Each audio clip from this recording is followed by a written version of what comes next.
you know, our organization, we are not left and we're not right. We're correct, right? And we're optimistic and we're pushing forward the way forward. But, lately, when it comes to a lot of things, I tend to be more sympathetic with conservatives, but that's not always the case. And certainly not in economics, but, in foreign policy, they tend to be more non-interventionist. But there's a lot of awful things on the right, too. The right is blind supporters of Israel and all of that. So the big thing that's going around social media today, on this morning, is that the ADL. Do folks know what the ADL is? The Anti-Defamation League, which is an awful, awful Zionist organization that smears anyone critical of Israel.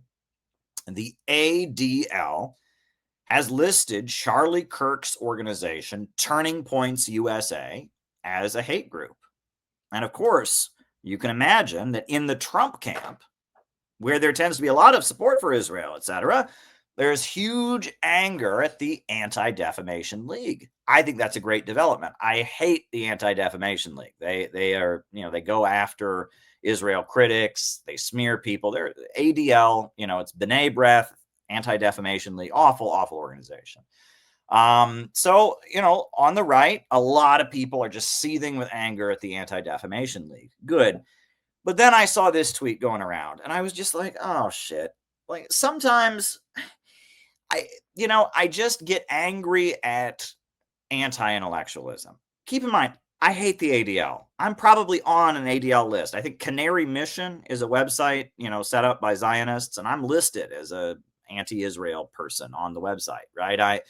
Canary Mission lists me as not good. So the ADL probably hates me. We are not defending the ADL here. And I'm actually happy that people on the right are waking up to how awful the ADL is. But this tweet was going around and this made my head hurt. All right. The Zionist Anti-Defamation League says Christian identity is extremism, hate, or terrorism. Folks, Christian identity is a political movement called British Israelism. They're not saying that all Christians are terrorists and hate groups. The Christian identity movement is a movement that was created. It was originally called British Israelism, and in America they call themselves the Christian Identity Movement. And they believe that the Jews are imposters and that white Europeans and the British in particular are the actual Jews of the Bible. It's a form of white nationalism. It is a weird historical theory of white nationalism. And I don't want to defend the ADL, but I'm seeing this being posted everywhere. And all these people who know nothing about it are like, oh my God, ADL said that that having a Christian identity, identifying as a Christian makes you a Nazi. No, they didn't. And it's like, why are you putting me in a situation where I have to defend the ADL? Just do a Google search. The Christian Identity Movement, British Israelism, Armstrongism, that's a different thing. They made this post in 2017.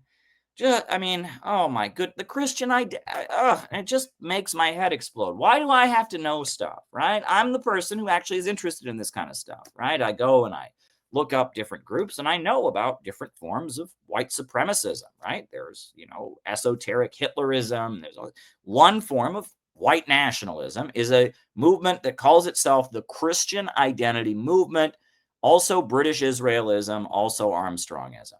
That is not the same thing as saying that all Christians are Nazis. And and it's funny, I've been complaining about stuff like this from the left for a long time, right? BreadTube, this BreadTube were the worst of this on the left.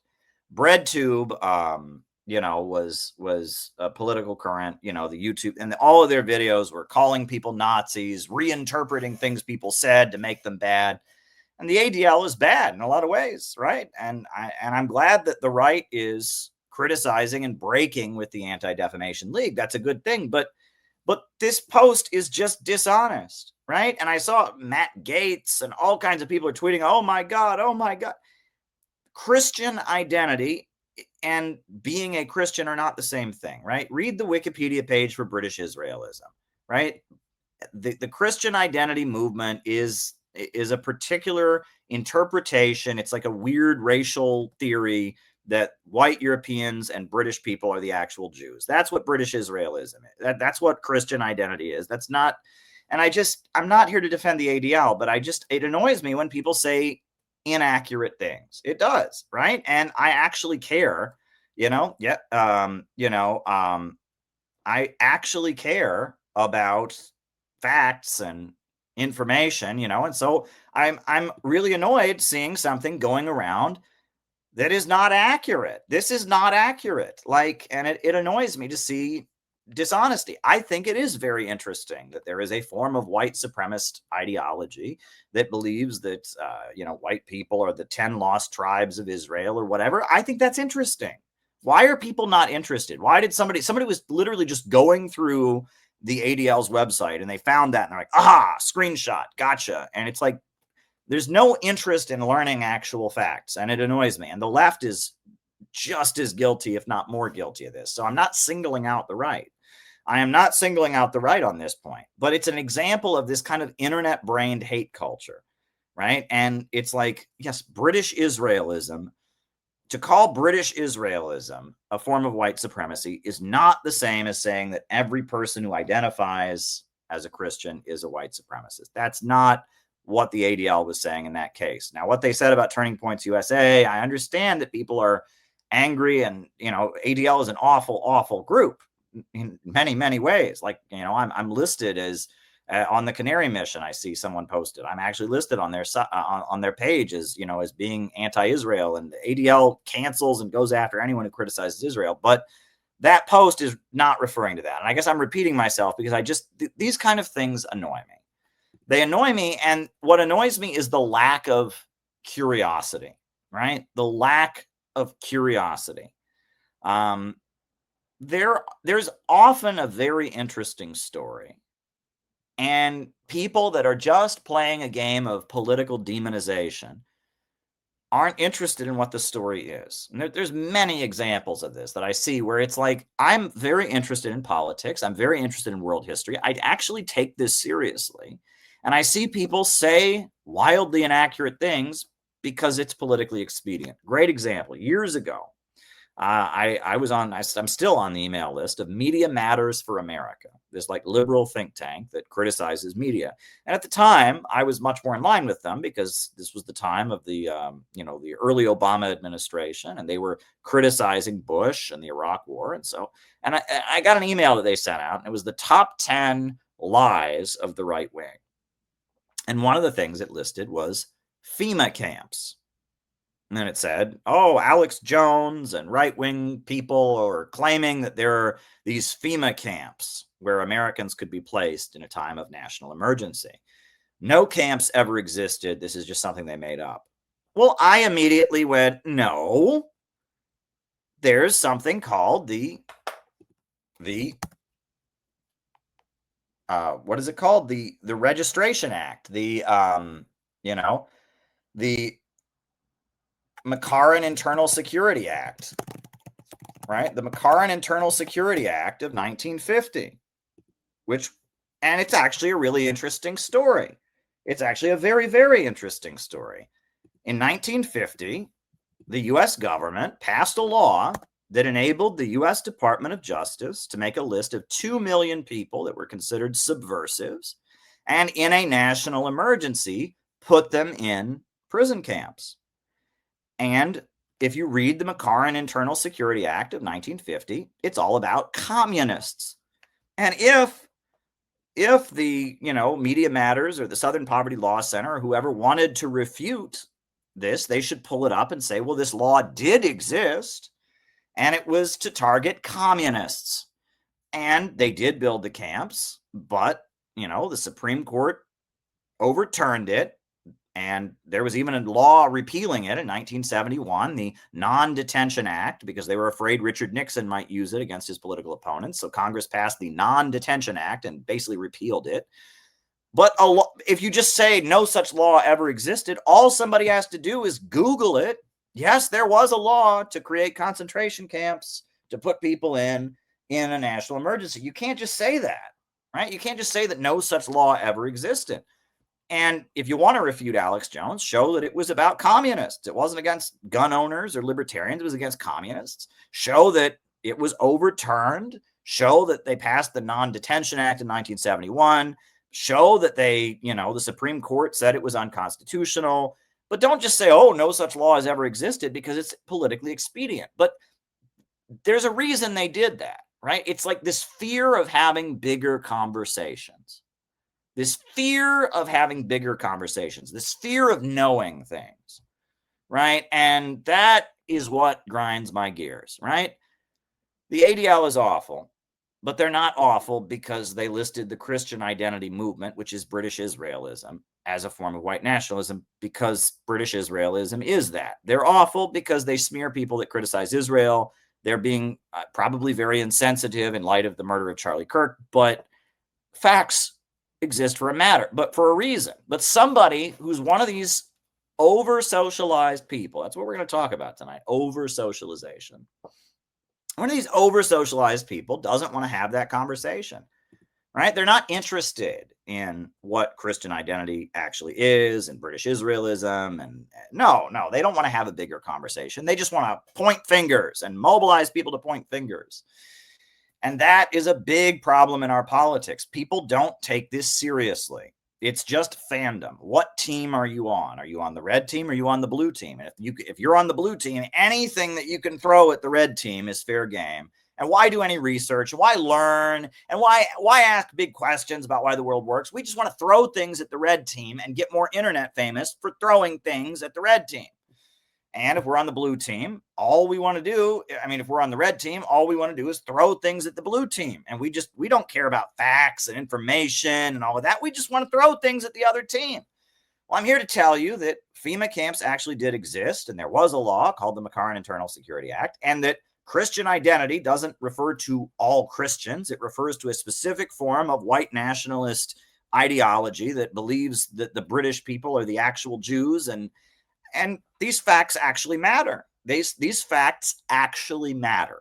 And I am somebody who does actually take this seriously. I'm not in this to play team sports, and I'm not in this to just get more attention for myself and get more fame by loudly playing team sports. I do actually take this seriously. That's where, you have to be careful, right? You have to draw a line, right? Inside baseball, right? There's an expression, I use the phrase inside baseball, where, my grandfather, I always tell people, I had a grandfather from Missouri. He was from Fayette, Missouri, a little town called Fayette, Missouri. And he had grown up in the Great Depression in the 1930s. He had fought in the Second World War, and baseball was something that brought him a great deal of enjoyment. He used to listen to baseball on the radio. He used to call me, as I was a teenager and I was tall and skinny, he used to call me Slats. He'd say, "Hey, Slats, how's it doing, Slats?" And I did not know this, but he then told me this was a reference to some famous baseball player. And my grandfather was really interested in baseball, and he knew a lot of very obscure baseball terms, very obscure baseball rules. He knew about baseball players from the 1920s, from the 30s.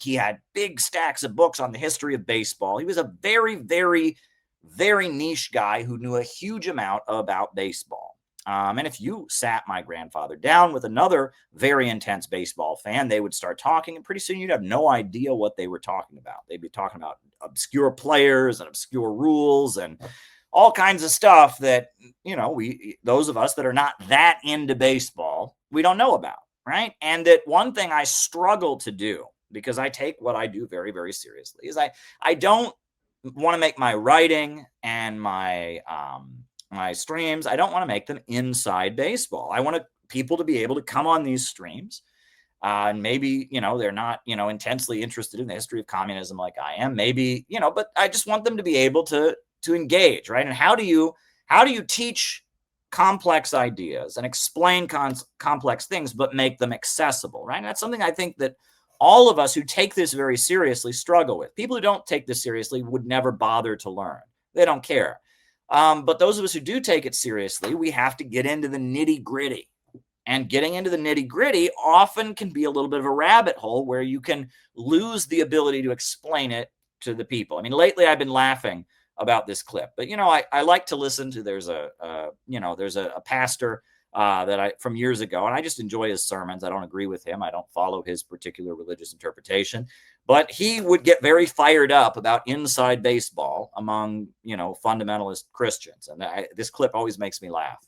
Said I'm fed up to my gizzard with this mid-tribulation rapture garbage. Yeah, he's fed up to his gizzard with this mid-tribulation rapture garbage. Said I'm fed up to my gizzard with this mid-tribulation rapture garbage. Yeah, I mean, there you go. I mean, if someone was walking down the street and they said, how are you doing today? You'd say, I'm fed up to my gizzard with this mid-tribulation rapture garbage. Well, you'd think that person was a little like mid-tribulation. What you talking about there? I have no idea what you're talking about, right? But he's quite fired up about it. I said I'm fed up to my gizzard with this mid-tribulation rapture garbage. So, I mean, you don't want to be that guy, right? You want to try to speak in an accessible way. You don't want to try to have inside baseball. But at the same time, most of society has the opposite problem in that they don't know anything and they don't want to know, right? And they just want to throw things at people. They just want to throw something, and they're not interested in learning about actual facts. And like that tweet from the conservatives going after the ADL made me very angry, honestly, because I am somebody who is interested in politics and interested in obscure politics and extremist groups and all of that. I actually know what Christian identity is. And all these people are retweeting something that is not true, that is not accurate. They're misrepresenting something. It's very, very annoying. So that's kind of the context with which I want to talk about things tonight. But we'll get back to over-socialization in a minute. So the next thing I want to talk about is Kamala Harris. Now, for those of you who are not aware, Kamala Harris, she was the vice president of the United States from 2021 to 2025. She left office in early 2025. I am somebody who has done a lot of investigation into Kamala Harris, right? During the pandemic, I wrote this book. In 2020, September of 2020, I published this book, Kamala Harris and the Future of America.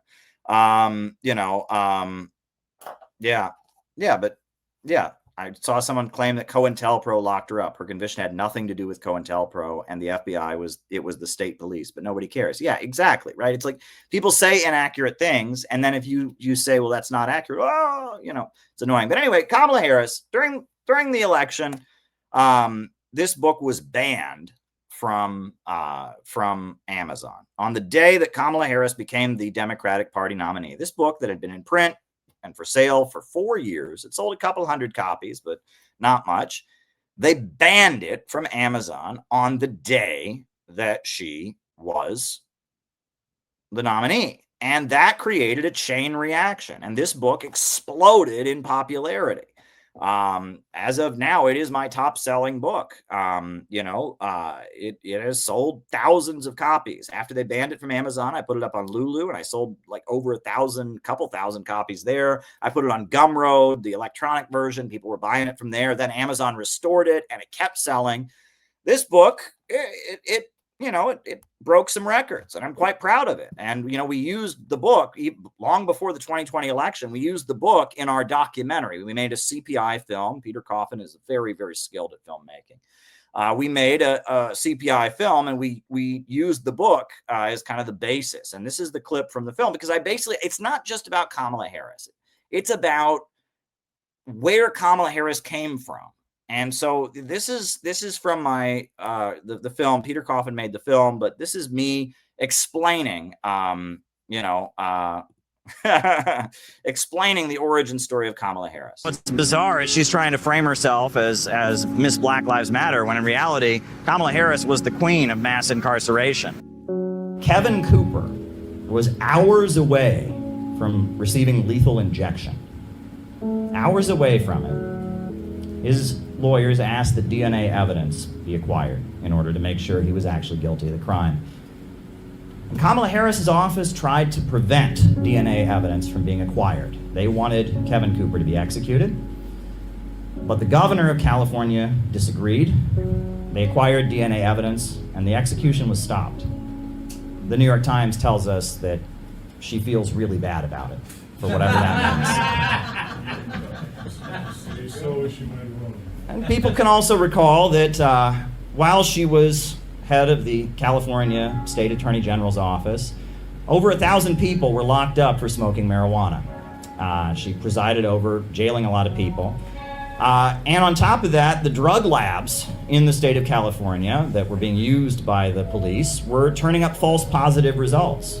And yet, Kamala Harris's office did not tell the defense attorneys or the judges about this. They knew that the drug labs were turning over false positives, and people went to prison because her office concealed that their drug labs were turning up false positives. And another thing about Kamala Harris, I don't know if people saw, but there's a video of Kamala Harris where she's bragging about how she jailed the parents of children who were truant from school. I would not be standing here were it not for the education I received. And I know many of us will say the same thing. And I believe a child going without an education is tantamount to a crime. So I decided I was going to start prosecuting parents for truancy. Well, this was a little controversial in San Francisco.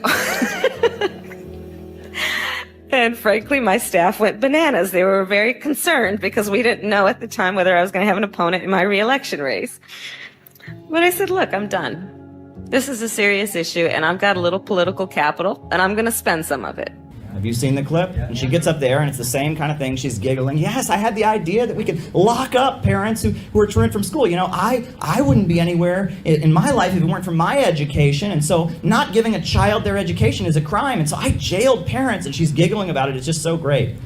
And, you know, I see so much in U.S. media. They like to trivialize incarceration. There's so many shows on Netflix and all of that where it ends towards the end where someone goes to jail, but it's part of the happy ending. It's okay.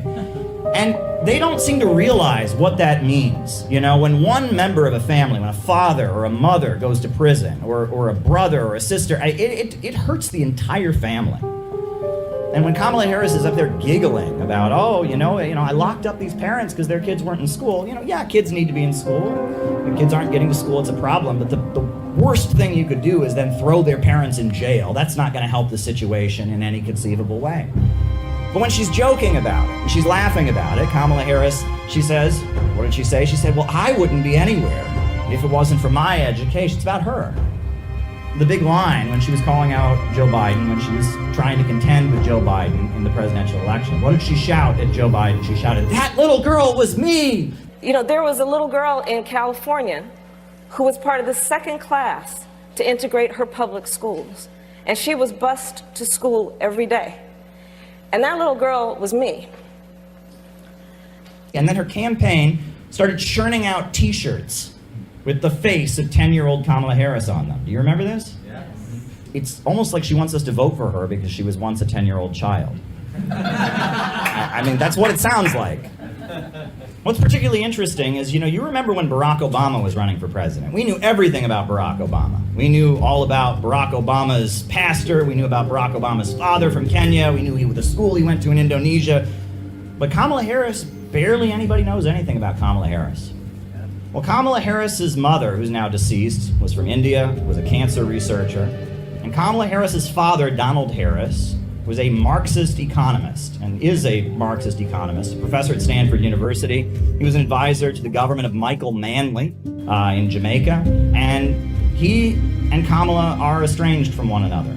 He did not attend Kamala's inauguration as vice president. They're not on good speaking terms. But the more you look at it, it's very clear that Kamala Harris sees herself as a victim. The way Kamala Harris speaks, the world has been unfair to her. And she blames Donald Harris for that to some degree or other. We don't know why. We also, there's rumors, we don't really know what happened when she was in Quebec. We just know she never talks about the years that she spent in Quebec. But Kamala Harris thinks that she is a victim. And she wants the whole world to know that that little girl was her. And she wants vengeance. And she wants to make people pay. And And she wanted to make Kevin Cooper pay. And she wanted to make those parents pay. That's what leftism is if it's stripped of economics.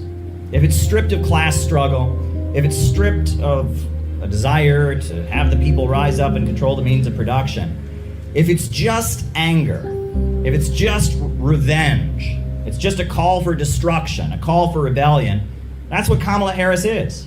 Kamala Harris, she's very much a guillotine meme. That's what she is. It's the glorification of punishment, a desire for revenge, a desire for destruction. And that if you look at the history of socialism around the world, the strength of socialism wasn't the guillotines, it wasn't the firing squads, it wasn't the persecution. That's not what people remember the strength of socialism being. They just did a poll. 75% of Russians say that the Soviet Union was the best time in their history, but they're not thinking that because of executions. This was from a PBS documentary. They interviewed a woman named Tatiana Fedorova. Stalin set a task. Build this or build that. And thanks to the fact that people trusted him and this enthusiasm of young people, it was possible. Remember, this was a country where people were illiterate, lived in virtual darkness, wore birch bark shoes. Even now, I think it's like something out of a fairy tale. How is it possible at one of the most difficult times to raise these great construction sites? It was only possible through the unity of the people and the love of the people for their idol. And the reason Stalin remains wildly popular in Russia, it's not because he executed people, it's because he mobilized them to build that country up from nothing. This was a country... He built some of the world's largest power plants, he wiped out illiteracy, and he built a modern industrial country. He raised millions of people up out of poverty. And then they fought off the Nazi invaders, and then they rebuilt the country again, and a few years later they were the first country in outer space. And the strength of socialism was not that it punished people and that it persecuted people, but rather that it enabled people to go out and build and construct. I've said to many people, I'm not a socialist because I want to destroy America. I'm a socialist because I want to save America. And we have to save America from the horrors that are being unfolded by an irrational system where profits come before people. I want to save America. I want to build a better world. If all the apparatus they've created for destroying people, for imprisoning people, for breaking people psychologically, could be utilized to build and to construct, if popular power were put in control of the means of production and control of the state apparatus of the United States, we could build something very, very beautiful. They want you to be mad at Russia and China instead of the looters that are sitting not very far from here off Wall Street, who are actively getting bailouts in the billions, arguably even in the trillions, for their gambling debts. That's what we're here against, and that's why we're taking a stand for freedom of speech, because they're going after the Yahoo movement and anyone who stands against the imperialists, because they know a real threat that's rising. They know we authentically represent the American people. They know that the American people are ready for a change and ready for an end to the wars. And that's why they're cracking down on our First Amendment. They're cracking down on our Fourth Amendment. They're cracking down on all of the civil liberties we know and love. Yeah, that is basically a summary of the book. You know, I mean, obviously the book takes, hundreds of pages to make the points and has all kinds of facts and statistics and stuff. That's basically a summary of the book that I wrote about Kamala Harris. And, it was a big deal, when I appeared on Jimmy Maupin is a journalist and political analyst based in New York City. He has reported extensively from the Middle East and Latin America and has made frequent media appearances on RT and Press TV. He is also the founder and director for the Center for Political Innovation, as well as the author of this book right here, which is called Kamala Harris and the Future of America, an essay in 3 parts. Welcome to the show, Kamala. Caleb. Yeah, and I did a media tour over the book. I was on Kim Iverson, I was on Jimmy Dore, I was on InfoWars, I went on many different podcasts. It was a really big deal. So anyhow, the reason we're talking about Kamala Harris is that, she epically lost the election, just epically lost. Now she has just published a book explaining that it wasn't her fault that she lost. It was the Democratic Party's fault. It was Joe Biden's fault. It was everyone but her own fault that she lost the election. And that she thinks she's going to be the next Democrat. She thinks she's still a thing in politics. And I'm going to put on the interview. You know, she did like an hour-long interview. I'm not going to show it all, but she did a really long interview with Rachel Maddow on MSNBC. And, you know, Rachel Maddow gave like an 8-minute introduction to the interview, which we're going to totally skip because it's just a waste of time, just kind of just reading from the book, basically. And she then, you know, had Kamala Harris on. And what I don't understand, I really, really don't understand, is why is Kamala Harris getting so many chances? I mean, I do understand it, and I'll tell you why, but this is it. Basically, it's what I said in my book. There's a reason. But anybody else, right? You know, they talk about you have your big break or whatever. Kamala Harris, they have tried to sell her to the American people. And in the 2020 election, she went down in flames. And Joe Biden did everything he could to avoid picking her as his running mate, and he picked her. And she was an epically horrible vice president. I mean, her office could barely hold on to staff, right? I mean, all the reports from her office confirmed everything that I wrote in this book about her personality. She's completely toxic. And then she ran an epically horrible campaign. And she, you know, she did her Oprah interview. I mean, they gave her the Oprah interview, which was just absolutely, absolutely abysmal. And she lost the election after running one of the worst campaigns in history. But now she's back and they're trying to sell her to us again. Like, how many chances does she get? Right? I mean, it's just like there are people that are so desperate. There are very powerful people that are so desperate for Kamala Harris to be our next president that, I mean, she could be arrested for being a child molester. And they would say, well, is there a way we can get her a pardon and maybe get her back on the ballot next time? I mean, it's like you can't be a worse politician than Kamala Harris. This is epically, but they just keep bringing her back. So based on that, we're going to watch some of the Kamala Harris interview, but I'm going to tell you more. I've obviously got more to say and all of that. But anyway, this is Kamala Harris on MSNBC, right? This is Kamala Harris.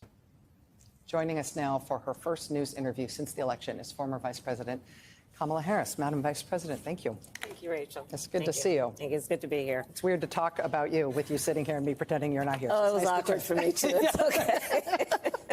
How have you been? I am well, all things considered. Yeah. I am well. How have you been taking care of yourself since the election? You know, I have an incredible family. I've been spending more time with them than I had for quite some time. Cooking, and writing, and reflecting, and, you know, talking to a lot of people, making a lot of calls, receiving a lot of calls. Now, the cooking thing was part of their effort to humanize her during the election, right? She did like cooking shows. You know, her husband is an AIPAC lobbyist, a member of the American Israeli Political Action Committee. You know, so just keep that in mind. She's been cooking. She's been spending time with her family. I don't know if she's actually been cooking, but that's something that was a big theme during her campaign to show that she was like a real person, is that she loves cooking. And maybe she does. I don't know. But that was like a big thing from the campaign. And her family, you know, I mean, you know, when you think about Gaza being bombed and all of that, that's her husband. That's her husband. So there you go. So I've been busy. Let me talk to you about this capitulation thing. Yep. This really landed with me. I feel like we're all in the middle of it, but you articulating it in the way that you do, you've become the patron saint of I told you so. In terms. No, she has not. No, she has not. She has not become the patron saint of anything. Everyone's trying to forget about her because her campaign was absolutely abysmal. No. Cooking greens in the bathtub. Oh boy. But anyway, I'm going to interrupt every 2 seconds if I keep doing this, but no, she's not been, no one's thinking about her. No one's saying, I told you, like, no one is, everyone's trying to forget her. Like, understanding the sort of warnings and predictions that you made about what Trump would be like. But you say, I predicted all of that. I warned of it. What I didn't predict was the capitulation. The billionaires lining up to grovel, the big media companies, universities. Here we go. So many major law firms, I will note, including your husband's. Yeah, and he spoke out about it. He's been very vocal in criticizing it. You said they've all been bending to blackmail and outrageous demands. Yeah. Why did you not predict the capitulation? And what do you make of the effort to try to put some steel in the spine of those institutions? So, as you know, I am a lifelong public servant. And but I've worked closely with the private sector over many years. And I always believed that if push came to shove, those titans of industry This is great. would be guardrails for our democracy, for the importance of sustaining democratic institutions. And one. So this is memorizable. This is word salad she's memorized, but let her get to the point that she's trying to make, right? She's trying to speak like a law professor and she memorized some word salad, but the point that she's actually trying to make very badly here is a really scary one. One by one by one. They have been silent. They have been, yes, I use the word feckless. It's not like they're going to lose their yacht or their house in the Hamptons. And here's the thing. Democracy sustains capitalism. Capitalism thrives in a democracy. And right now we are dealing with, as I called him at my speech on the ellipse, a tyrant. We used to compare the strength of our democracy to communist dictators. That's what we're dealing with right now in Donald Trump. And these titans of industry are not speaking up. And perhaps it is because his threats and the way he has used the weight of the federal government to take out vengeance on his critics is something that they fear, and I get that. I understand why they do. We've seen the demonstration of it. Perhaps it is because they want to please him and nominate him for a Nobel Prize. Perhaps it's because they want a merger approved or they want to avoid an investigation. But at some point, they've got to stand up for the sake of the people who rely on all of these institutions to have integrity and to, at some point, be the guardrails against a tyrant who is using the federal government to execute his whim and fancy because of a fragile ego. She's calling for big business to overthrow the president. That's what she said, right? Trump is forcing big corporations to do what he wants. No, the rich people are supposed to run the government, not the other way around. Duh. I mean, the corporations aren't obeying Trump. They can't be doing that. Trump is supposed to obey the corporations. Come on, that's how this works. The corporations protect our democracy from guardrails, right? They're guardrails of democracy. The big corporations and the big lobbyists and the big monopolies and Wall Street and the law firms, they're the ones that make sure we never have a strong government that can stand up to them. I mean, it's blatant. Did you hear that? Did you hear the point that she just made? She's mad that Wall Street is cooperating with the elected government and not removing him. She wants big corporations and big monopolies to remove Donald Trump, right? She wants a business plot against the communist president. I mean, it's really blatant. She's really mad that the big corporations are not conspiring to overthrow the president. She's really mad that Trump is asserting control over corporations. She's making Trump sound awesome right now. Trump hasn't done that great of a job, honestly. I mean, I've been very, very disappointed by the Trump presidency. But she wants Wall Street to overthrow him because he's telling him what to do, and Wall Street needs to, exactly. That's her big point, right? And it's like, I mean, is there anyone listening to this? I mean, she makes it so obvious. Is there anyone listening to this? All the people with Trump derangement syndrome, you are fighting for Wall Street to control the White House. She's mad that Wall Street is not controlling the White House, and she wants Wall Street to control the White House. And if you're part of the Trump movement, the Stop Trump movement, you are fighting for Wall Street to control the White House. And she just came out there and said it, right? Very badly. She didn't say it very articulately. She had memorized some word salad, guardrails of democracy, but that is her position. Big business must overthrow the government. Big business must stop obeying the president. Big business should be telling the president what to do, not the other way around. She just comes out with it right there.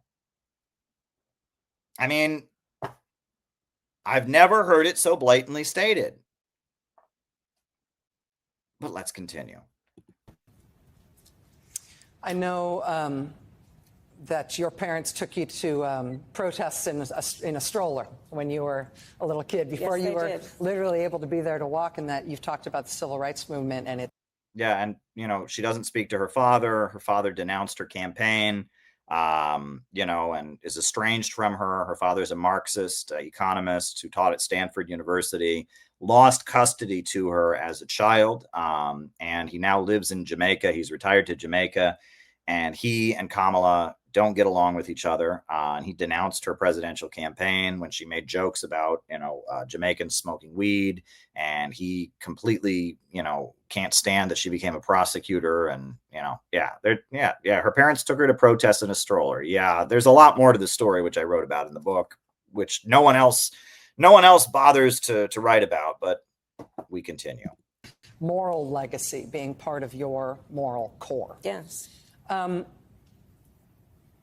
I feel like a lot of the defenses that we tried to build up in advance of this type of a sort of would-be authoritarian takeover were about warning people about how serious the threat was and warning people about what this could mean and what we were in danger of. Now that we're up against it, though, I'm not sure that we have great skills to actually not warn about it, but fight it. And if the problem is the system collapsing and the guardrails, as you say, collapsing, and people who have power, who ought to be titans, not acting in any sort of Titanic and standing way. together. Big corporations should be overthrowing the government. I mean, this is, big corporations shouldn't be letting the elected leaders of the country tell them what to do. No, we need titans of industry. We need big corporations. And I mean, she's calling for the corporations to overthrow the government. Because there is safety in numbers, as the saying goes. Yes. I wonder if the American people who are repulsed by what Trump is doing and who are in public opinion polling very much against what he's doing, as you note in the book, are going to be turning their ire and their protest movement and their organizational capacity against these institutions that are failing as much as they are against Donald Trump himself and the administration, if that's the way the sort of resistance is headed. So, back to how you opened the show, I mean, talk about the power being with the people and the people making that clear with their checkbooks as it relates to the suspension of Jimmy Kimmel. We saw the power of the people over the last few days, and it spoke volumes, and it moved a decision. I'm sorry, how can she talk about the power of the people when she became the Democratic Party's nominee for vice president without getting a single vote in the primary? Right? The Democratic Party didn't have any debates and just named Biden its candidate in the election. And then Biden stepped down and she just won by default. There was no primary. There was nothing. Right? And she's talking about the power of the people. No, not a single Democrat voted for her to be the nominee in the 2024 election. Not a single one. And when she ran for the Democrat nomination in 2020, she got less votes than Tulsi Gabbard. She went down in flames. I mean, she was, And she's lecturing us about the power of the people now. Right direction. I think that part of where we are now in terms of thinking about what the fight is, it requires us, yes, to understand that we've got this administration and this president in front of us abusing the power that the people vested him with. But we also need to understand that this is bigger than Donald Trump. You know, part of what I write about, this stuff is decades in the making, Rachel. It didn't just happen overnight. You know, so much of what has indeed overwhelmed people, not to mention just scared the stuff out of people, is what we are witnessing is a high velocity event. Yeah. We are witnessing something that has been happening so rapidly, and it feels chaotic. But what I would offer you is what we are witnessing is the swift implementation of a plan that was decades in the making. Decades in the making. Project 2025 didn't just drop out of thin air. That's a product of decades of work. Federalist Society, Heritage Foundation. She's just a robot. She's just a robot. This is just, I mean, the hand gestures, the phrases that she's memorized. Project 2025 didn't just come down from nowhere. This is Hillary Clinton shit. And it's like there's nothing there. There's nothing going on between her ears. I mean, it is just gobbledygook. I mean, there's nothing going on there. Indeed. Understand that the implementation of a plan that's about trying to get rid of the Department of Education, deregulate industries, weaken the rule of law by over a period of time, creating a system and through gerrymandering states so that we would now have the Supreme Court that we have. This stuff didn't happen. Gerrymandering has gone on since the beginning of this country. The congressional district maps are constantly being redrawn by political parties for their own reasons. There's nothing remotely new about gerrymandering. Both parties do it, and it has gone on since the beginning of the country. It is just a reality of American politics. Happen overnight, and it did not happen just because of an election in 2024 or even 2016. So when we talk about where the fight must go, there is the aspect of it that is about the immediate moment, such as the weight of the federal government being used to silence critics, citizens. And it must be about understanding that this did not just happen overnight, and we have to pay attention to an agenda that is not going to necessarily go away when this guy is finally termed out of office. Well, let me ask you on that gerrymandering front. The White House has been very aggressive, pushing Republican-led states to gerrymander their maps to effectively give Republicans a major edge heading into the midterms next year. That has led to related responsive Democratic efforts, including in your home state of California. Do you support Democrats' effort to kind of fight fire with fire there? Will you be involved in that California measure, for example? I absolutely support it. You mentioned Gavin earlier. By the way, Gavin has a great sense of humor, so you know, he's going to be fine. But did you warn him about the hiking thing was going to? You did. Yeah, okay. I've known Gavin forever. He literally has a great sense of humor. But let me say about what he is doing with redistricting, it is absolutely the right way to go. Part of what we've got to, I think, challenge ourselves to accept is that we tend to play by the rules. No, you don't. You tried to throw Donald Trump in prison to prevent him from winning the election. You sent the FBI, 300 FBI agents were involved in staging a riot, that ended Trump's term, and all kinds of Republicans went to jail. You literally made up a lie that Russia was responsible for Trump winning the election and kept it going and spent millions of dollars of taxpayer money on this lie that the intelligence agencies did an assessment and said Russia did not interfere in the election. No, you don't play by the rules. We tend to play by the rules. Excuse me? Like, on what planet do the Democrats play by the rules? I don't know on what is it legal to lie about Russiagate? Is it legal to frame up Donald Trump and try to throw him in prison, and turn misdemeanors into felonies? And I mean, how is that legal? How is that legal? I don't see any legal, we play by the rules. We play by the rules. But I think this is a moment where you got to fight fire with fire. So now the Democrats are going to really fight, because they haven't been fighting him like crazy before, apparently. Apparently trying to throw Donald Trump in jail, making up the Russiagate hoax. None of that was like really fighting. They weren't really trying, right? And then there was when Google rigged the Google search results over Hillary Clinton's health. And there were like so many examples of the Democrats breaking the rules, like threatening military coup.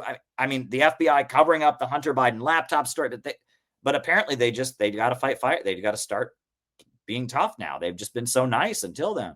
And so what Gavin is doing, what the California legislature is doing, what those who are supporting it are doing to say, you know what, you want to play? Then let's get in the field, let's get in the arena, and let's do this. And I support that. I'm not going to show you any more of that interview. You can watch it. It's on YouTube. It's on, Rachel Maddow's YouTube channel, MSNBC. You can watch it. I mean, if you really want to subject yourself to that. But, it's an interesting to me, and it confirms what I said in my book, right? Everything. I am right about so many things, right? I was right about BreadTube. I said BreadTube was an intelligence operation. That was proven to be correct, right? That, ContraPoints was working with Hillary Clinton, that Steve Hassan was advising them. I was right about BreadTube. And I was right about Luigi Mangione psyching the U.S. left up for another years of lead. That was a more recent one. And I was right about Kamala Harris. I wrote this book in 2020.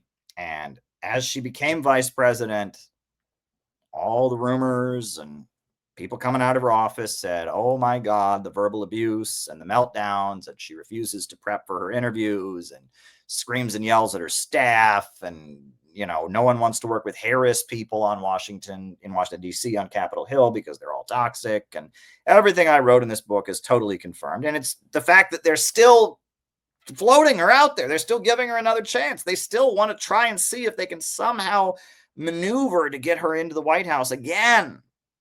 After everything, it confirms, again, what I said in this book. Also, this book was right about Tulsi Gabbard. I talk a lot about Tulsi Gabbard in this book.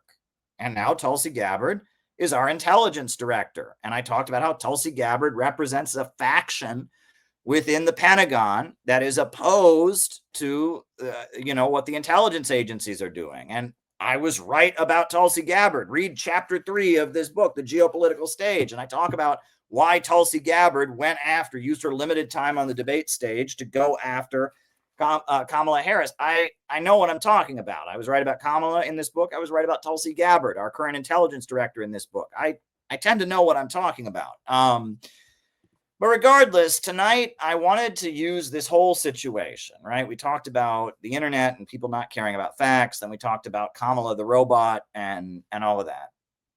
We're going to talk about over-socialization. Now, this is interesting, and this is a little bit, this is going to be a little bit controversial.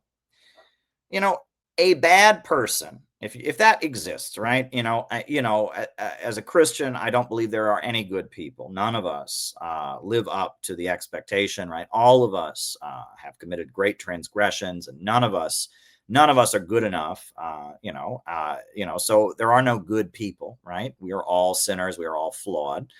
And on top of that, I also don't believe that if someone does something awful, like murder, like rape or whatever, I don't believe they're eternally, if someone, is a armed robber or, whatever, I don't believe that people are irredeemable either, right? That if someone does a horrendous crime, they can still, repent. They can still see the error of their ways. That doesn't mean they should not go to jail or whatever. But I don't believe that just because someone does a horrible, horrible crime, they're a totally irredeemable person.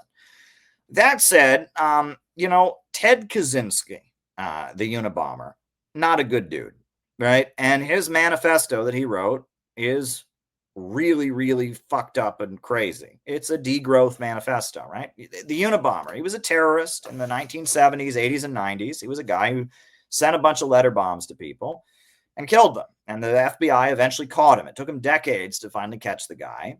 And the reason it took him so long to catch him is because he was quite smart. And it turned out he was from Chicago. He was from a Polish family in Chicago, and he was a young man from a working class background who was exceptionally intelligent, a very, very smart man. And, he went through high school at rapid speed. He was a math genius. And he went to Harvard as a young man because he had done so well in school. And back then, that's how they did it. If you graduated early, they would let you go to Harvard. And he went to Harvard, and at Harvard, they subjected him to psychological torture. It's actually a very tragic story. You read the details of it. I'm not going to go into a huge amount of detail, but basically they did psychological, MK Ultra experiments on him that were very traumatic and awful. And he was a math genius, and he was somebody who was, when someone's that intelligent, right? When someone is that brilliant at mathematics as he was, sometimes they can be a little bit off in other ways, right? So, it was somebody who was a mathematical genius. He was somebody who was subjected to some pretty intense psychological torture. I'm not going to go into the details about it for MK Ultra. And he cracked, and he became a mass murderer, and he did it in opposition to industrialization. He basically said we should get rid of industry. And he basically said we don't need industry, and we need to go back to nature. And he became an anti-human kind of person. He became a Malthusian, an ultra Malthusian, and he believes that economic growth is the problem. He believes he basically turned against the human race, and he made all his bombs up in a cabin in the mountains, very far away from everybody. And he basically declared opposition to the human race. And he was basically what you might call an anarcho-primitivist. He wanted to go back to nature. He wanted to get rid of technology. He thought technology was the problem. Technology threw us out of balance with Mother Nature. And he was just an antisocial person. Part of his terrorist bombing is, he demanded that the New York Times and the Washington Post publish his manifesto. And his manifesto was horrible. It's just a horrendous degrowth screed about economic growth is bad, and we need to, technology is bad and all of this. But in his manifesto, he critiqued conservatism, he critiqued the left, and he gave a criticism of leftists and liberals that was a little bit brilliant. And he argued that leftist politics, and this is back in the 80s, he wrote this, leftist politics was becoming an expression of what he called over-socialization. Very interesting. Very, very, very interesting. So I'm going to put on the screen what this murderer, this deranged person, wrote in his manifesto about leftist politics. And we're going to discuss whether in his deranged insanity, he may have actually hit on a fair criticism of where our society is going, right? He was obviously a very antisocial person. He was also a very exceptionally intelligent person, and he was driven mad to some degree or other by our society. And this is what he wrote. Psychologists use the term socialization to designate the process by which children are trained to think and act as society demands. A person is said to be well socialized if he believes in and obeys the moral code of the society and fits in well as a functioning part of the society. The moral code of our society is so demanding that no one can think, feel, and act in a completely moral way. For example, we are not supposed to hate anyone. Yet almost everyone hates somebody at some time or other, whether he admits it to himself or not. Some people are so highly socialized that the attempt to think, feel, and act morally imposes a severe burden on them. In order to avoid feelings of guilt, they continually have to deceive themselves about their own motives and find moral explanations for feelings and actions that in reality have no non-moral origin. We use the term over-socialized to describe such people. So basically, he's arguing that there are people who are so desperate to follow the rules and so desperate to conform that they drive themselves crazy. That the moral code, the virtue signaling of our society is so intense that certain people go into a really cracked psychological place because they're so scared that they will break the rules. He goes on. Over-socialization can lead to low self-esteem, a sense of powerlessness, defeatism, guilt, etc.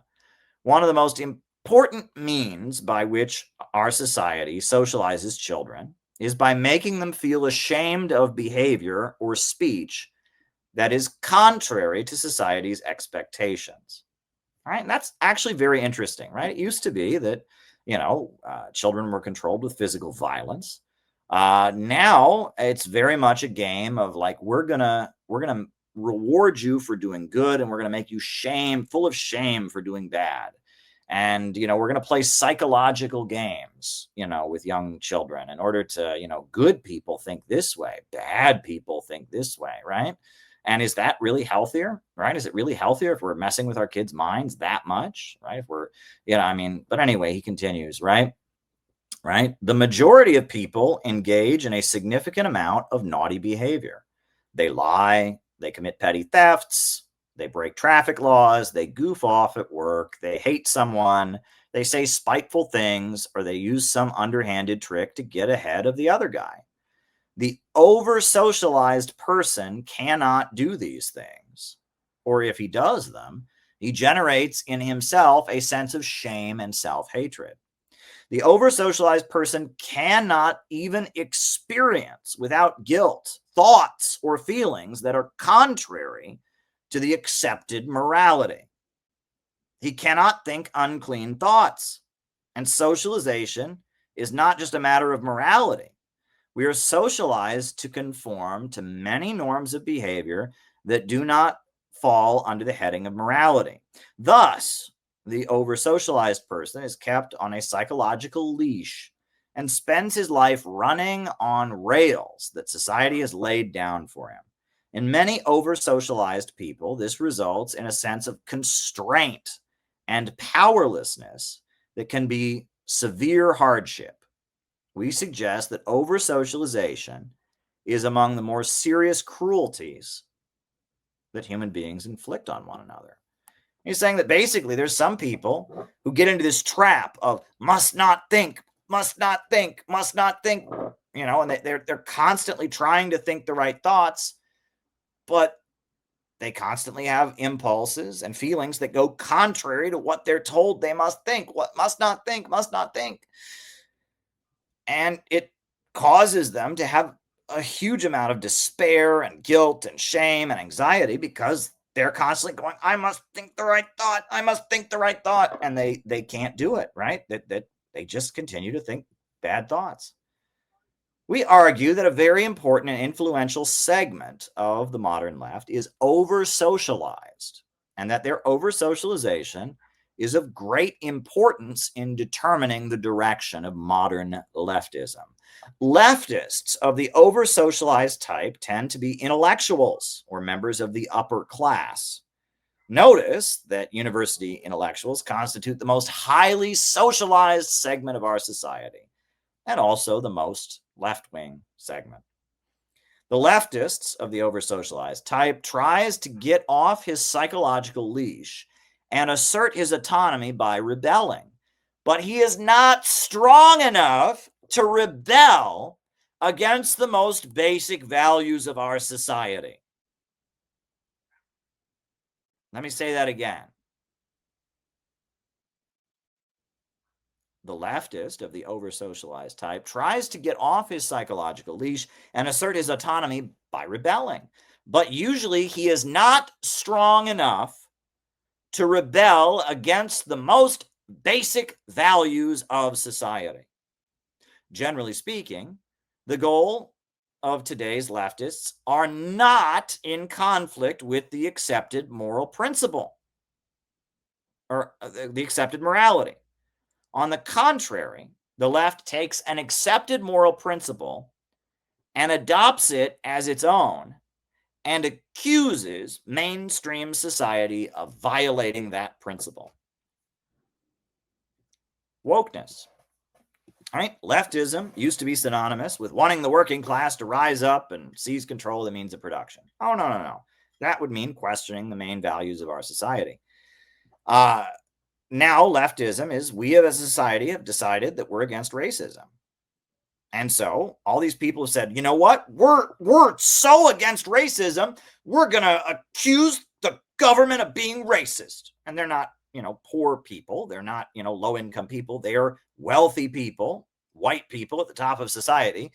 And they have so well swallowed the message of our government, which is we are against racism, that the only way they can possibly rebel is to go around pointing at poor people and saying, you're racist, you're racist, you're racist. And the message of our society is the equality of the sexes. And again, they couldn't possibly rebel in any other way, so they go around pointing at poor people. You're sexist, you're sexist, you're sexist. The message of our society is that we believe in LGBT equality, so they go around pointing at poor people. You're anti-gay, you're anti-trans, They're not questioning the main values of society. They're not adopting a different narrative. They're not questioning anything. They're just so desperate to fit in and so desperate to conform to society. The only way they can give an outlet to the anxiety that they feel and the self-hatred that they have, because there's constantly a thought going on in their mind that is against the rules. The only way they can let it out is by going around accusing other people of violating society's rules. Now, this is a very interesting theory. I'm not saying it's fully correct, but I feel like Ted Kaczynski's perspective, as fucked up as it was, he was coming at this as a highly intelligent person, and he was very angry at the conformity of people, and he's trying to understand why it is that these people think they're revolutionaries when they're just repeating the platitudes and the principles of the society they live in. And I think that he's kind of on to something, because I have said over and over again, I watched the communist groups all be taken over by wokeness. And that I have thought about it many times. Like, what was happening? How did that happen? Right? Communism for me was the workers rising up against the capitalists. It was people that said the Vietnamese were right and the US imperialism was wrong in Vietnam. It was people who were against the FBI and COINTELPRO. And what happened? And I have often talked about a certain personality that suddenly became very present in leftist spaces. It's the kindergarten teacher. The kindergarten teacher. Sir, we're not comfortable with you knowing facts and having information about what we're talking about. We're only interested in hearing from marginalized voices in these spaces. We're not really interested in the history and the economics. We're interested in fighting Trump's racism and sexism. That's what we're interested in. These very dumb, anti-intellectual women, right? And there are plenty of men that went along with this, but it was a particular type of female personality. And they were afraid of thinking.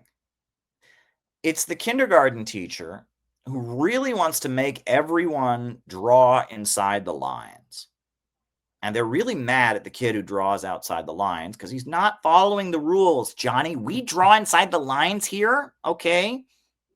And they're really threatened by anyone actually knowing anything. They are the opposite of anyone who's at all intellectually curious. It's kind of like what I was ranting about at the beginning of the stream.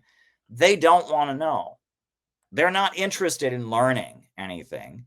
They're interested in following the rules. And for them, being a leftist is just a way to follow the rules. So have they ever done any research on Stalin? Have they ever done any research on economics? No, because they might come across a fact or a piece of information that would cause them to break the rules.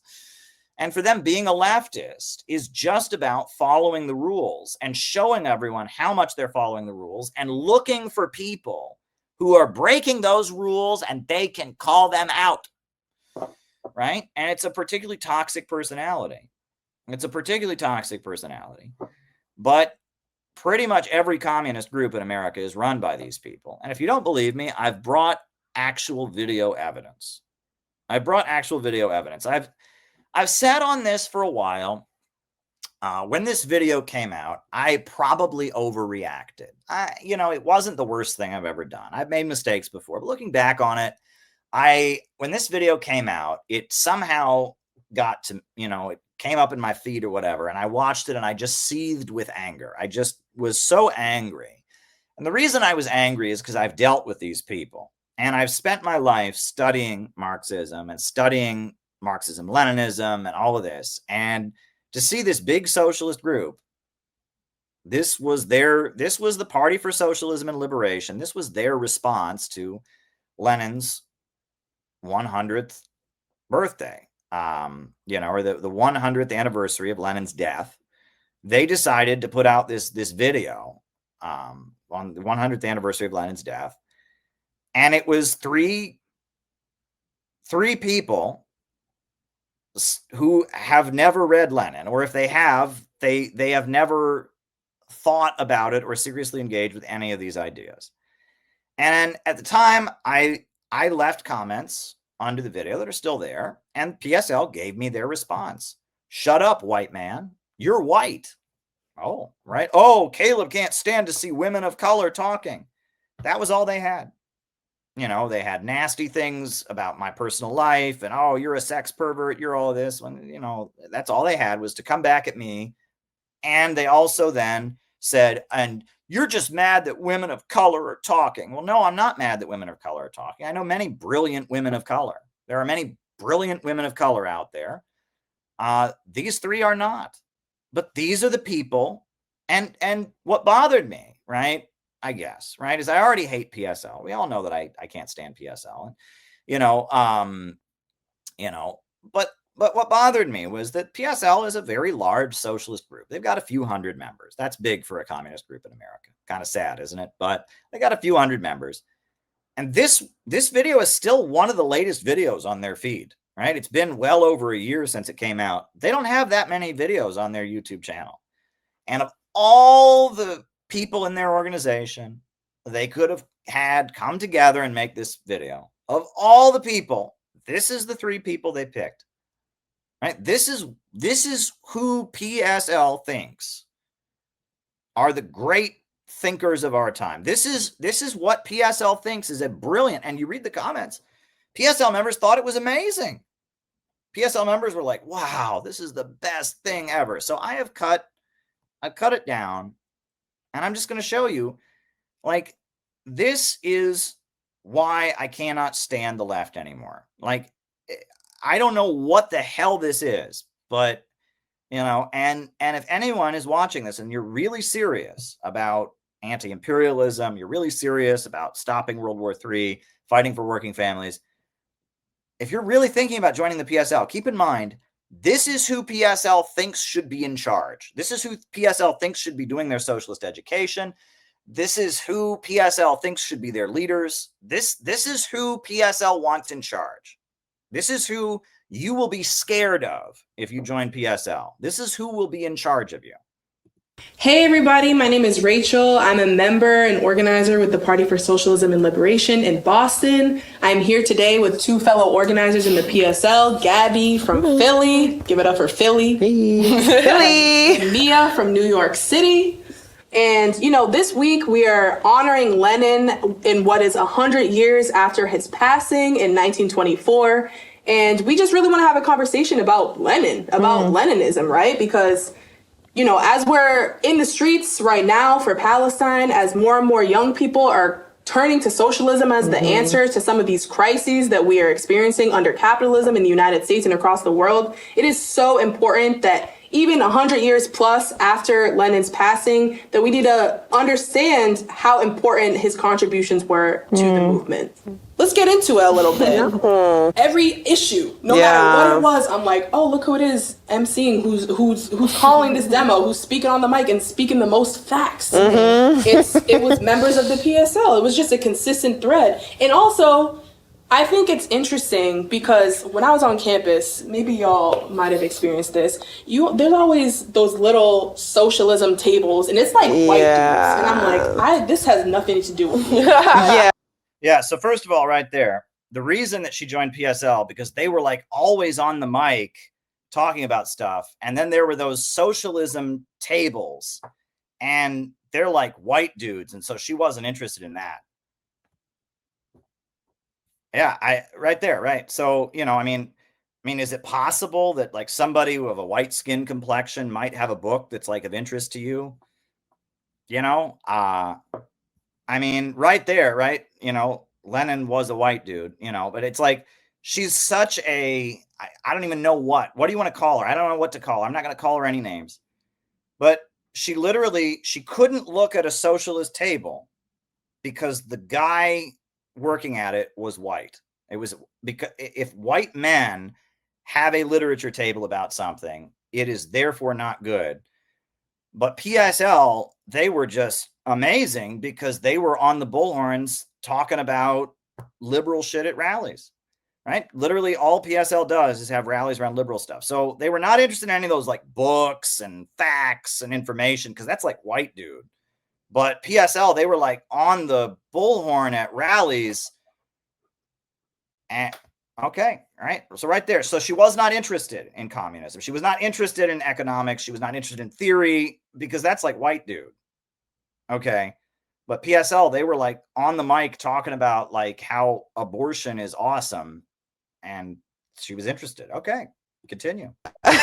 Talking about Lenin and 2024, damn, it's 2024. But and like the struggle for Palestine is like on fire right now in the US in like a good way. People are coming out. It's like on fire, man. It's like, yeah, like there's a lot of rallies going on and yeah, like it's just, dude. More consistently and for longer than I've ever seen for Palestine.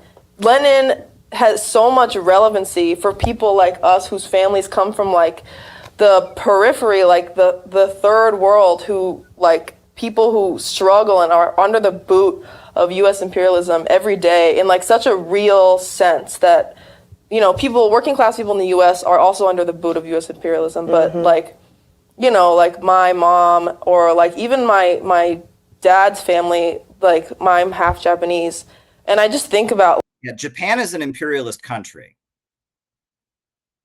You do realize that. Like Japan is an imperialist country. Like Japan colonized Korea. Japan colonized the Philippines. Japan killed millions of people in China. Japan is an imperialist country. I just, you know, just a little historical fact, you know, to bring up. But anyway, continue, you know, but people from the colonized world, even though you're from a colonized country, you're from Japan. Okay, continue. The U.S. bombing of Hiroshima and Nagasaki, and it's just like that's crazy, disgraceful. Yeah, it is. We're just like, it's disgusting. Yeah, like, that really, and the war, it was purely almost experimental. It was like crazy, man, when they bombed Hiroshima and Nagasaki. Like, man, like it was oh man, it was just, oh man. I mean, it was which is like such a huge thing, I think, for if anybody of like Japanese descent, that's like a big thing. But it's like that's in the legacy of Lenin and this struggle, because they dropped that bomb. It's in the legacy of like Lenin, man. I think didn't like Lenin like drop the bomb or something, man. Like I think like Lenin was like in the plane that was like dropping it, dude. So like Lenin dropped the bomb. Like it's Lenin, dude. Are they high? Are they high on drugs? Not because it would win the war, but because they wanted to signal to the Soviet Union, like, this is what's going to happen if you try to liberate Europe, if you try to keep liberating, you know, the colonies. This is what we're going to do to you, and we're not afraid to kill civilians for that. But like, for me to like embrace liberation and to embrace like what it really means to be like a person of my like lineage and descendancy, it's like I'm going to become the U.S.'s worst fear. I'm going to become that socialist. I'm going to become that communist who's going to say, like, you can't, I'm not going to be afraid of this. You can level a city. U.S. capitalism. Yeah, she's going to become the U.S.'s worst fear. That's a brilliant strategy for winning over the working class here. Go around and tell workers, I am your worst fear. Are you an American? I want you to be scared of me because I'm going to be your, what did she say? White supremacy. I'm going to be your worst fear. I'm going to become that socialist. I'm going to become that communist who's going to say like, lineage and descendancy. It's like, I'm going to become the U.S.'s worst fear. I'm going to become that socialist. I'm going to become that communist who's going to say, like, you can't, I'm not going to be afraid of this. You can level a city. U.S. capitalism. Yeah, she's going to come and she's going to let them know that, like, they can't do that shit. Next time they want to drop an atomic bomb, she's going to be like, no, you can't do that. I'm the U.S.'s worst fear. Oh man, this is, yeah, wow. You know, she's, yeah, she's just going to like level cities like the Japanese imperial. Wow. I mean, and keep in mind, this isn't just like random people, right? Please don't misunderstand me. I'm not saying that it's wrong to have people that are, new to things or whatever. This is who they picked, right? Of all the hundreds of people in their group, they're from 3 different cities. They bust them in. They got a camera crew. This is who they want to teach Lenin to the workers, right? This is who the American working class needs to be educated about communism by, right? Not anyone who knows anything. This is who they picked. And if you disagree, you must be racist. Feeds off of white supremacy. It relies on white supremacy. That's why they're funding Israel so in the way that they are. It's why they're, that's just why there's racism here. It's necessary to divide our class and then conquer us. And so for me, it's like, okay, well, how do we actually get rid of this? Like, what is it really going to take to end racism, right? Because if you study history, it's not like for all of human history, go be with other Black people, with other organizers, with folks who have defeated racism, folks who defeated apartheid, who defeated, the feudalist state, the slaveocracy, all of these different. Is that what? Has PSL defeated feudalism? Tell me about that. Did PSL go back in time to like France and they're like, no, serfs, rise up? Right? PSL defeated feudalism, apparently, right? You got to join PSL because they've like defeated feudalism and shit, man. They actually did it. I mean, this is manifestations of class society. And so again, Leninism, like the USSR, that's the first example of the workers actually taking power over their society and being able to actually, improve literacy rates, like improve life expectancy, like have women's suffrage, like equality of women in the government, all these different things. So yeah, Leninism and the party, I'm like, yeah, as a Black. Have they ever talked to a conservative before? I mean, it's like, you just say that, right? And it's the first time the workers have ever taken power. You do realize, like, most people in America believe that the Soviet Union killed millions of people and did nothing but, starve the whole time. Like, you don't need any facts or anything. You don't need any, like, real evidence of what you're saying. You don't need to debunk all the anti-communist lies. No, that's that racist white guy shit that she was seeing. That's probably those like racist like socialism tables probably had facts about that. They don't want any of that. right? I mean, we don't need information and, knowledge and, no, we don't need that, right? And it's like, on planet in America, like real people in this country think that the Soviet Union was hell on earth, that Stalin killed more people than Hitler. And your counter argument is like, they like raised literacy and stuff, man. Like it was like really neat and shit. Okay, great. And again, I mean, there are probably people in PSL who can make strong arguments in defense of the Soviet Union, but they did not pick those people. They picked these people. And again, if you disagree with it, that's because you're racist. Woman, if you're really serious about doing something to like improve our lives, in my own experience as a young organizer, similarly, I'm like, Black liberation, liberation. I was all about it in a very kind of an aesthetic way almost. And I think, as a young person, I didn't necessarily read that much theory. I didn't really, I'm like, what this got to do with me? But ultimately, I've come around. I think that man led a revolution. Right. And not only did he lead a revolution, the revolution won. Yeah. And it set up the first worker state in world history. I should stop talking. I should just play out, there's a couple more minutes here. I should actually just stop talking because every time I talk, I kind of weaken the impact of this, right? I just want you to see this, right? If I keep talking, somebody else who's watching this can think, well, Caleb's just an asshole. So, I am going to let the rest of this clip speak for itself. I'm going to stop talking and just watch. Just watch. I'm not going to make fun of them. I'm not going to say anything. Just watch. Right. This is who PSL picked. Right. This is who PSL thinks is the leadership that we need. Right. This is how we're going to convince the millions of people in America to adopt a socialist economic system. Just watch. I'm going to stop talking. That's no light thing. God.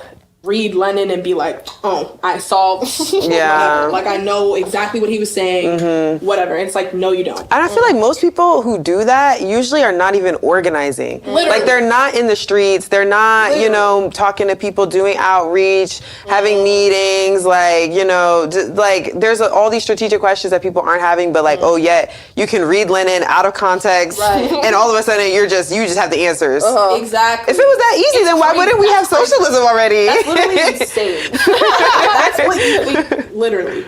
But so the first time I read Lenin with comrades, I read Left Wing Communism. And when I tell you that book changed my life, Lenin is so freaking smart. Yeah. Smart. But also this man is saying exactly what I needed to hear. He was saying just how possible it is for working class people and peasants, mind you, because the peasants was such a large population in Russia at the time, which isn't necessarily the case here in the United States today. Right. He showed us that working class people can in fact take power of our situation and run society. Important. Yeah. Anyone else here ever read that book? Anyone else here ever read that book? I seem to, it's not how I remember it, but again, I'm going to stop talking. To shed your ego. Yeah. Because people, don't even get me Let's started. Let's get into the ego. No, please, get started. It's like, I'm sorry.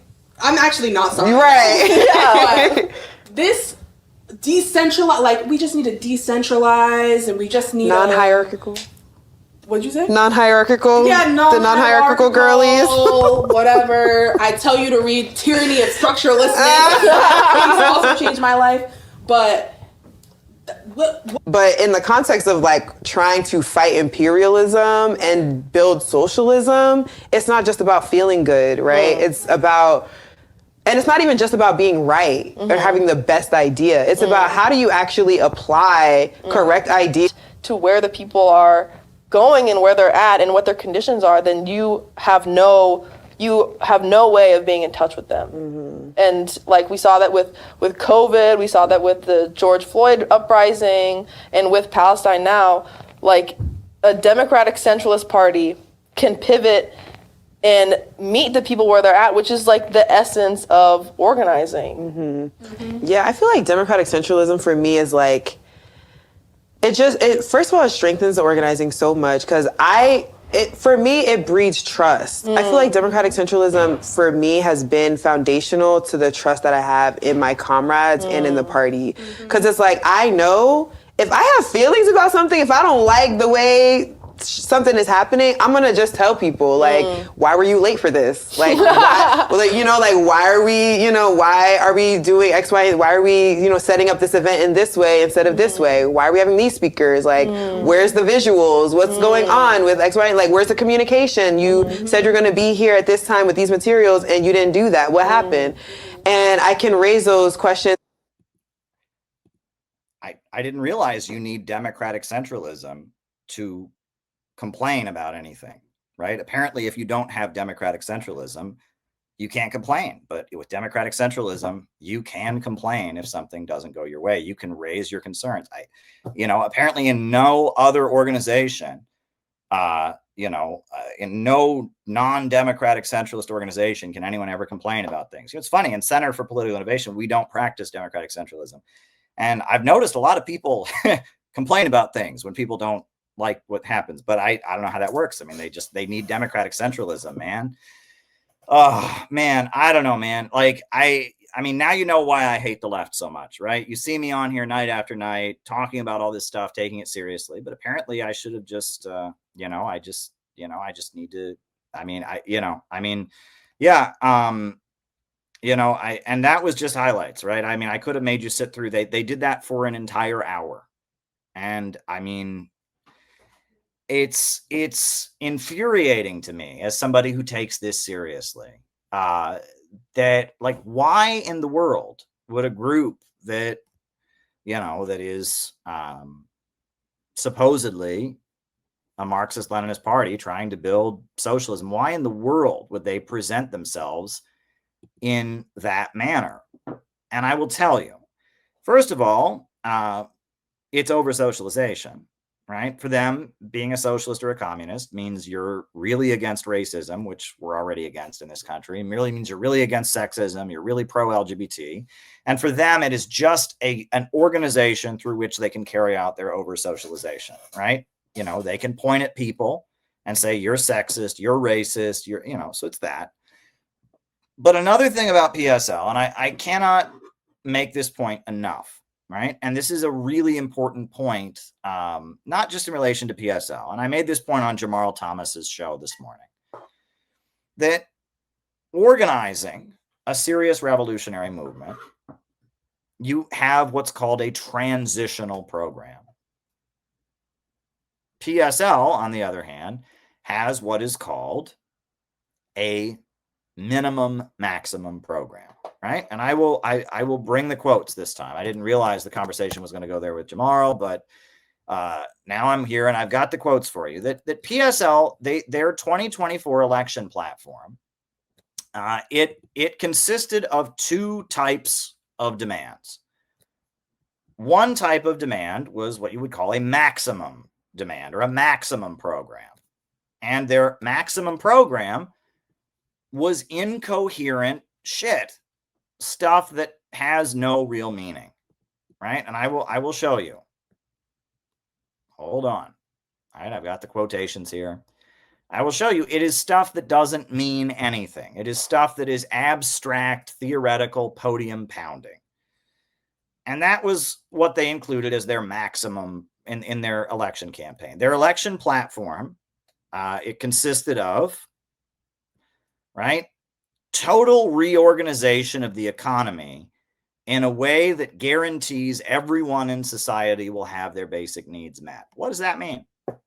That sounds nice. I would like that. Have everyone have their means, but total reorganization of the economy. So what are you going to reorganize?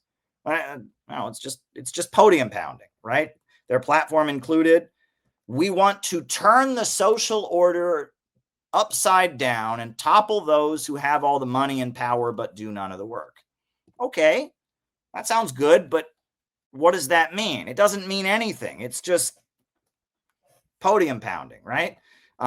It consisted of The new socialist system of government would be based on direct exercise of power by the workers. Now, what does that mean?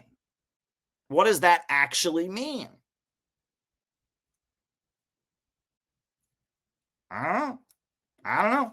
No, I even have one of their longer books over here. Hold on. I got one of their bigger books over here. Right? Right? This is Socialist Reconstruction. And you read this book, all right? And it's about what socialism will be like in America. We will abolish landlordism. What does that mean?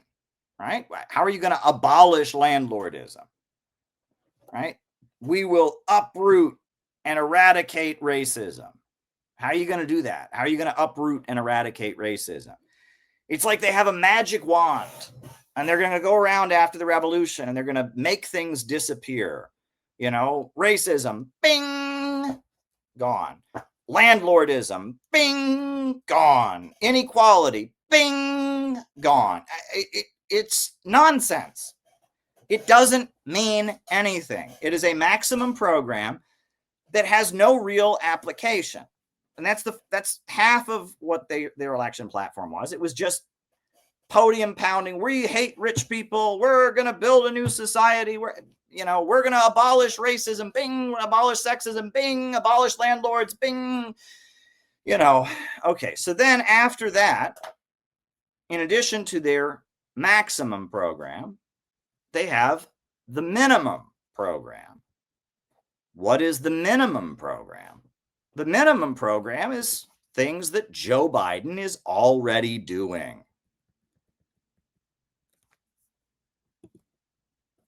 One of which is defend critical race theory in schools. Now, folks, critical race theory is not Marxism.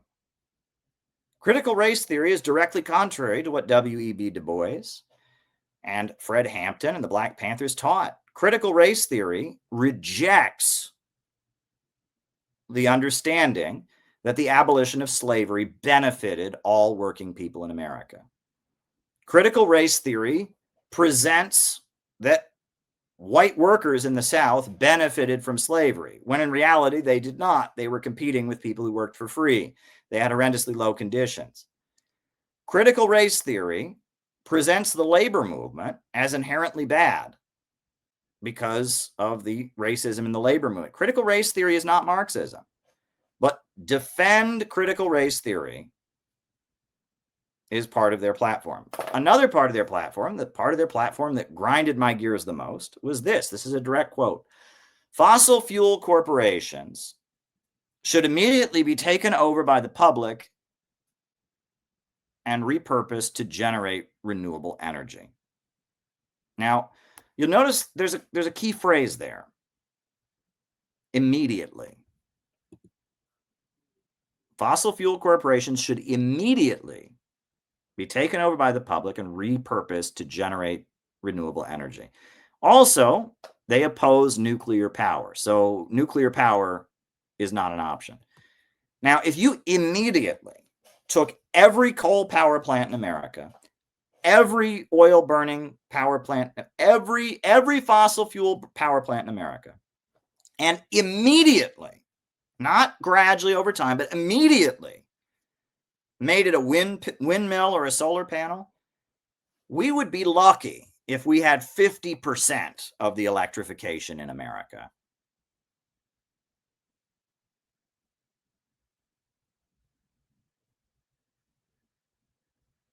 Like right now in America, the power grid is collapsing. In California, they are having frequent blackouts. People can't get electricity in California.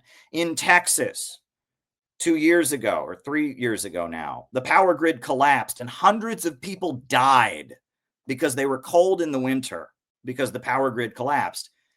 And PSL is against nuclear power, and they want to immediately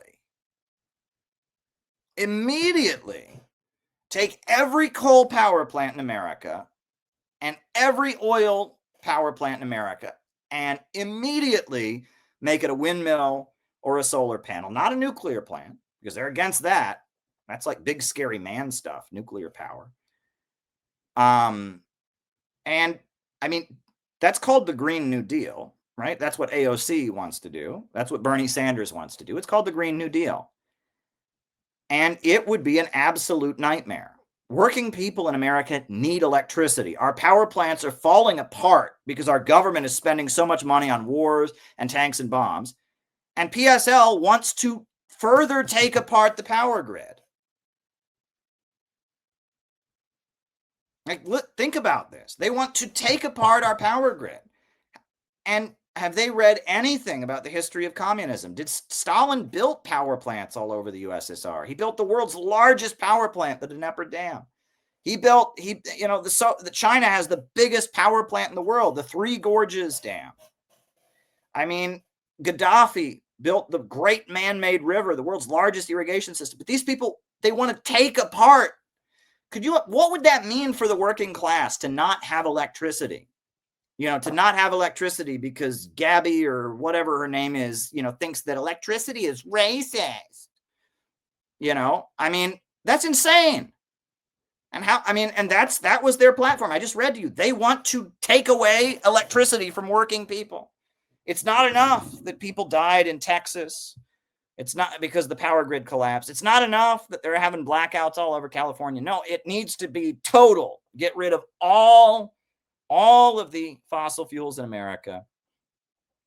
And I mean, that right there, I mean, that's a genocidal policy. I mean, people died when the power grid collapsed in Texas. Imagine they just got rid of it. They didn't die for a couple days. They just got rid of it. That's how much PSL cares about working people. But why? Over-socialization. Over-socialization. We're all going to die from climate change. We're all going to die from climate change, Caleb. And they don't have the courage to stand up and say, you know what? Climate change shouldn't be an excuse for Malthusianism. Climate change is not the problem. And we working people shouldn't have to pay for a problem created by their system. They don't have the courage to actually question the narrative that we're all going to die from climate change and we all need to be poorer because of climate change. No. All they can do is they've swallowed the Greta Thunberg narrative. They've swallowed it. And all they can do is point at other people for not swallowing it enough. Right? The people of the world want economic development and growth. They don't. Right? They don't. And I mean, that right there, I mean, and you read it and I mean, they want to raise the minimum wage. I'm not against that, but Joe Biden's for that. That's fine. But it's like you go through it. It's just the Democratic Party's platform mixed in with a bunch of podium pounding, abolish racism, abolish landlords, abolish sexism, democratic society where the people rule. They're just building an activist club for the Democrat Party.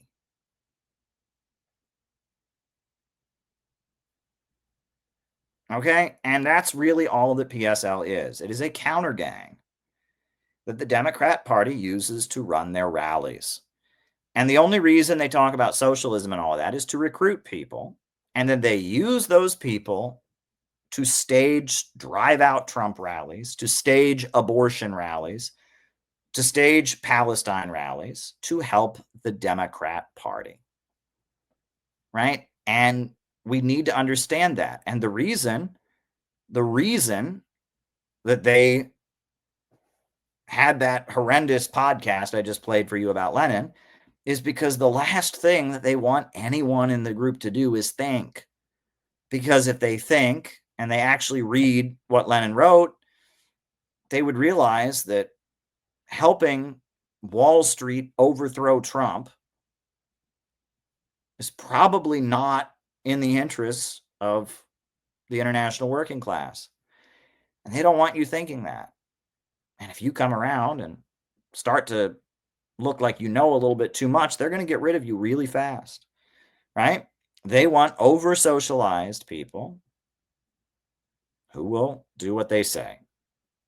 And that's why PSL makes me very, very, very angry, because I actually take this seriously and they do not, right? This is a scam, and it is a way of getting people to be foot soldiers for the Democrat Party. It is anti-intellectual, and it doesn't take seriously the desperate need of our time, which is for a real anti-imperialist movement among the broad working class. But anyway, folks, thanks for being here. We'll do our roll call. I will say, I said I'm fed up to my gizzard with this mid-tribulation rapture garbage.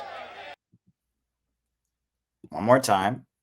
I'm fed up to my gizzard with this mid-tribulation rapture garbage.